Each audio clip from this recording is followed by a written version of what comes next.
म बालेन्द्र शाह नेपालको सार्वभौम सत्ता र राजकीय सत्ता नेपालको सार्वभौम सत्ता र राजकीय सत्ता नेपाली जनतामा निहित रहेको नेपाली जनतामा निहित रहेको नेपालको संविधान प्रति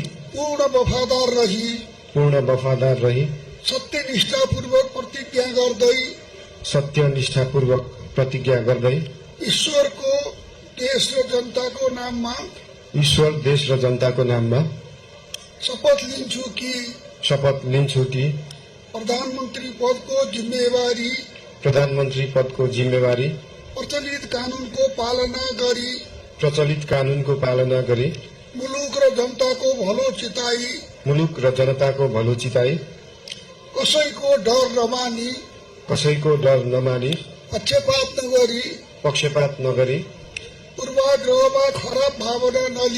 पूर्वाग्रह वा खराब भावना नलिई ईमानदारीका साथ गर्नेछु